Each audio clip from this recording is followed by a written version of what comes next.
बिस्मिल्लाहिर्रहमानिर्रहीम। Dear students, आज हम शुरू कर रहे हैं थ्योरम की सीरीज़। उसमें हमने पहले सीखा कि थ्योरम क्या होता है, फिर हमने सीखा कि थ्योरम के कितने पार्ट्स हैं, फिर हमने उसके बाद ये सीखा कि कौन सी बड़ी मिस्टेक्स होती हैं थ्योरम में जिसकी वजह से हमें कोई मार्क्स नहीं मिलता। फिर हमने सीखा कि थ्योरम का सबसे इम्पोर्टेंट पार्ट कौन सा होता है कि अगर वो ना किया जाए तो थ्योरम के कोई नंबर भी नहीं मिलता, कोई मार्क्स नहीं मिलता। तो आज से हम शुरू कर रहे हैं क्लास 9 से का थ्योरम 12.1 यानी चैप्टर 12 का थ्योरम 12.1 स्टार्ट कर रहे हैं। ये हमारे सिलेबस में शामिल है, यानी पिंडी बोर्ड रावलपिंडी बोर्ड के सिलेबस में ये थ्योरम शामिल है और इसके आने के चांसेस ज़्यादा होते हैं। तो शुरू करते हैं इसको और समझते हैं कि ये क्या है। सबसे पहले उसकी स्टेटमेंट को पढ़ते हैं बेटा। कहता है any point on the right bisector of A line segment is equidistant from its and point. कहता है कोई भी point on the right bisector of A line segment. कहता है, अब देखते हैं इसमें हमारा गिवन क्या है, क्योंकि हमें गिवन और टू प्रूफ जो है हमें इसी स्टेटमेंट से मिलेगा। हमें क्वेश्चन में सिर्फ ये क्या नाम है, स्टेटमेंट ही गिवन होती है। हमने इसी में से अपना गिवन भी निकालना होता है, हमने इसी में से अपना टू प्रूफ भी निकालना होता है। तो देखते हैं कि इस स्टेटमेंट में हमारा गिवन क्या है। कहता है ए लाइन सेगमेंट है ये एनी पॉइंट यानी कोई भी नुक्ता ऑन द राइट बाइसेक्टर पर, किसके राइट बाइसेक्टर पर, of A line segment. A line segment है, उसके राइट बाइसेक्टर पर एक पॉइंट है, ये मुझे गिवन है। तो मैं देखें, मैं एक लाइन है, याद समझते हैं, एक लाइन है, लाइन सेगमेंट ए बी एक लाइन सेगमेंट हो गई। लाइन सेगमेंट का मतलब मैं एक वीडियो बना चुका हूं और उसमें ये सब कुछ मैंने कि कौन कौन से सिंबल यूज होते हैं थ्योरम में, इन सब तमाम वीडियोस की डिस्क्रिप्शन मैं इस वीडियो के डिस्क्रिप्शन में दे, इन तमाम वीडियो के लिंक्स मैं क्या नाम है इस वीडियो के डिस्क्रिप्शन में दे दूंगा, आप वहां जाकर देख सकते हैं। तो बेटा देखें, ये ऐसी लाइन सेगमेंट होती है जिसका इन दोनों एंड पॉइंट हमें मालूम हो। तो कहते हैं लाइन सेगमेंट है। फिर कहते हैं उस पर एक बाइसेक्टर है। बाइसेक्टर का मतलब होता है कि वो लाइन जो दी गई लाइन के बिल्कुल मिड में से इंटरसेक्ट करके पास कर जाए, गुजर जाए, यानी फर्ज करें इसका मिड पॉइंट जो है वो ये सी है।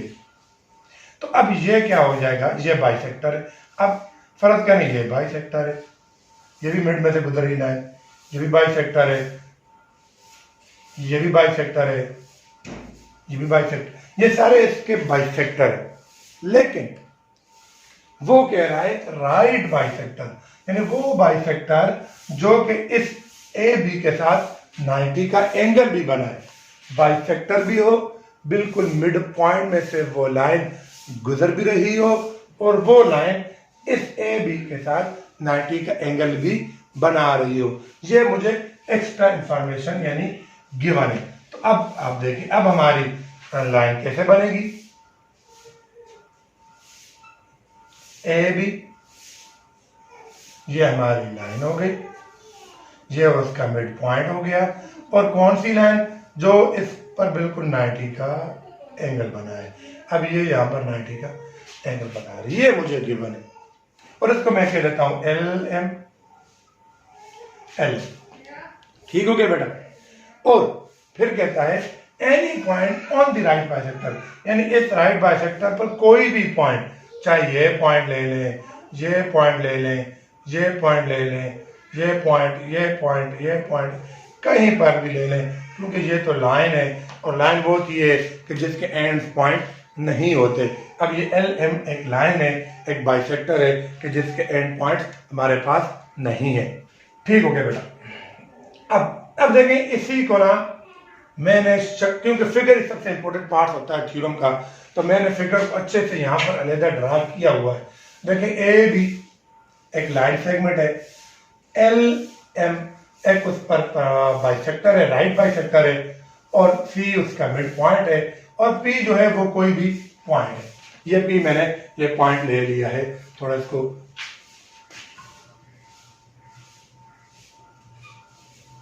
ये पी पॉइंट। अच्छा बेटा, अब देखते हैं, ये देखें, a line L M bisect the line segment A B, ये मुझे गिवन था एट पॉइंट सी पर सच डेट एल एम जो है वो परपेंडिकुलर है ए बी पर and A C congruent to B C. अब इसको देखते हैं कि L M perpendicular A B. Perpendicular का बेटा मतलब होता है कि अगर दो लाइन हो और अगर आपस में इंटरसेक्ट करें और जहां पर इंटरसेक्ट करती है वहां पर 90 का एंगल बनाए तो वो एक दूसरे पर क्या होती है, परपेंडिकुलर होती हैं। यानी अब ये ए बी और एल एम एक दूसरे पर क्या है, परपेंडिकुलर है, क्योंकि ये यहाँ पर 90 का एंगल बना रही है। ये देखें, अब ये जो बनने वाला एंगल है ना, ये 90 का है। तो आप अपने गिवन को ऐसे भी लिख सकते हैं, बस आप ये लिख दें कि L M perpendicular A B and, और ये बाइसेक्ट था, यानी ए से सी का डिस्टेंस और सी से बी का डिस्टेंस इक्वल है, तो आप ये भी लिख सकते हो कि A C congruent to B C. ये जो सिंबल है ये कॉन्ग्रुएंट का सिंबल होता है। किसका सिंबल होता है, कॉन्ग्रुएंट का।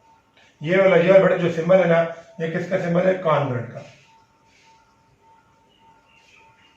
कॉन्ग्रुएंट का मतलब हुआ, कहते हैं मुतमासिल, तकरीबन बराबर। ज्योमेट्री में हम इक्वली के लिए हम यूज करते हैं कि कॉन्ग्रुएंट का साइन, जिसका मतलब है तकरीबन बराबर, यानी थोड़ा बहुत बिल्कुल स्मॉल डिफरेंस हो सकता है जिसको हम निगलेक्ट कर सकते हैं, इतना स्मॉल डिफरेंस इनमें हो सकता है। तो ये कॉन्ग्रुएंट का साइन है। ये आप अपने गिवन में सिर्फ ये भी बेटा लिख सकते हो।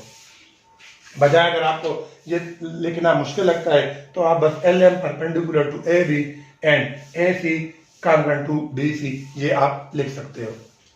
अब देखते हैं हमारा टू प्रूफ क्या है।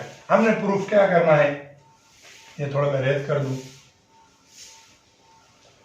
अब हमने प्रूफ क्या करना है, अब हमने प्रूफ करना है कि is equidistant from its and point, कि क्या है ये जो हमें एनी पॉइंट, जो पॉइंट है वो इक्वल फासले पर है एंड पॉइंट, इस लाइन सेगमेंट के एंड पॉइंट से इक्वल फासले पर है।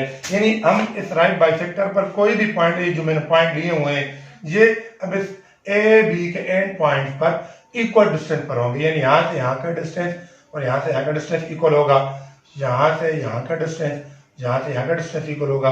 अगर ये पॉइंट लिया तो यहाँ से यहाँ का डिस्टेंस, ऐसे यहाँ का डिस्टेंस इक्वल होगा।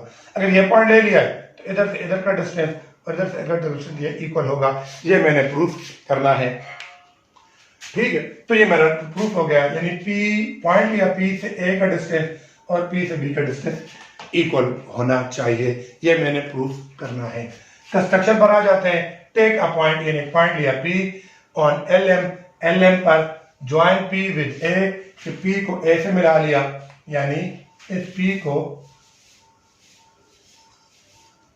ए से मिला लिया और इधर इस पी को बी से मिला लिया। ये देखिए join P with A and P with B, इनको मिला लिया। अब ये मेरे पास कंस्ट्रक्शन हो गई। अब प्रूफ पर आते हैं। अब प्रूफ पर चलाते हैं तो प्रूफ के दो होते हैं, स्टेटमेंट और रीजन। अब देखिए मेरे पास दो ट्राइंगल हो गए, एक ट्राइंगल ए सी पी और एक ट्राइंगल पी बी सी, यानी ये दो ट्राइंगल मेरे पास हो गई हैं। कौन कौन सी, एक ट्राइंगल ए सी पी और दूसरी ट्राइंगल सी बी पी, ये दो ट्राइंगल हो गई मेरे पास, ए सी पी बी, ये मेरे पास दो ट्राइंगल्स हो गई हैं। अब देखते हैं in triangle A C P, यानी इस वाले में ए सी पी कोरिस्पॉन्डिंग का मतलब होता है आमने सामने, यानी देखिए ये आमने सामने की दो ट्राइंगल हैं, ट्राइंगल बी सी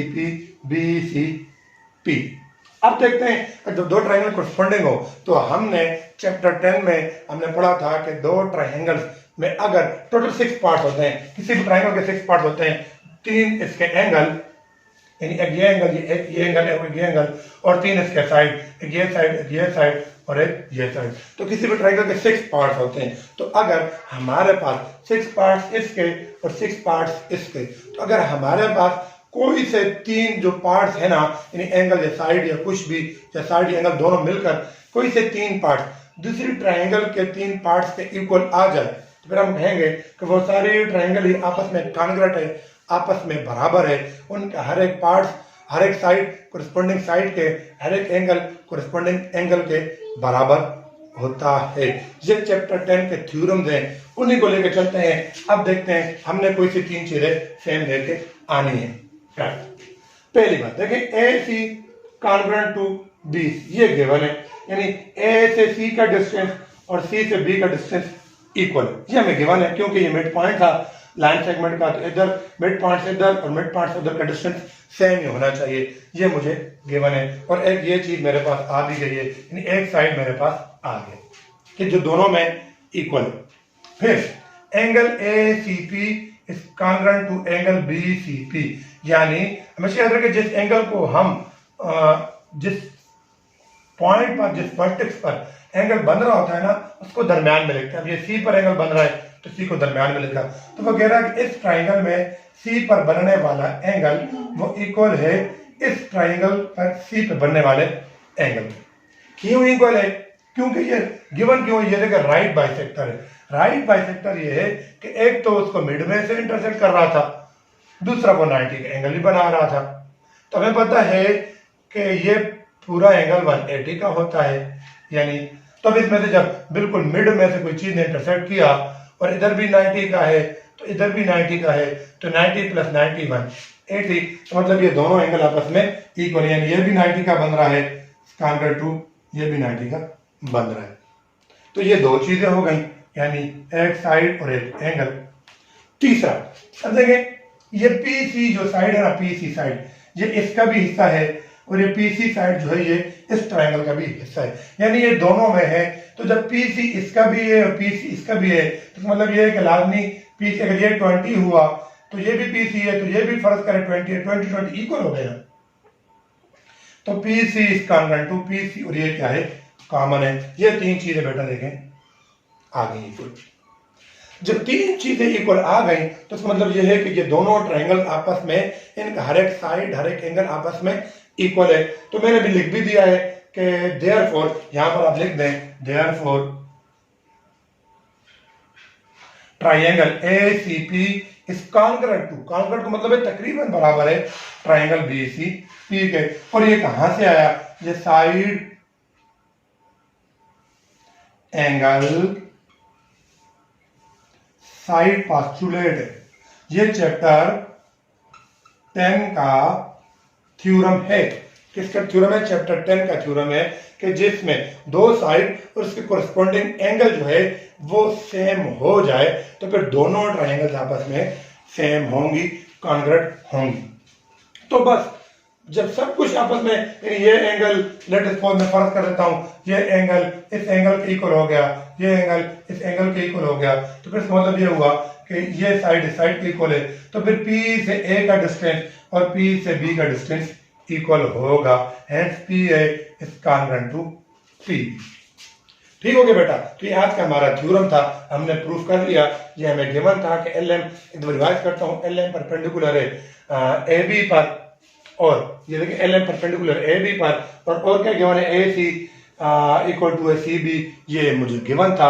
प्रूफ क्या करना था, P से A का डिस्टेंस और P से B का डिस्टेंस, ये प्रूफ करना था। कंस्ट्रक्शन क्या की है, P को A के साथ मिलाया और P को B के साथ मिला लिया, ये मैंने कंस्ट्रक्शन की है। तो प्रूफ में स्टेटमेंट और रीजन कॉरेस्पोंडिंग दो ट्राइंगल थी जिनमें ये तीनों हम प्रूफ कर चुके, और जब ये तीनों प्रूफ किए तो मतलब ये दोनों ही आपस में इक्वल हैं, तो बस इनके लिए P is equal to PB हो गया। उम्मीद है आपको आज का थ्योरम समझ आ चुका होगा।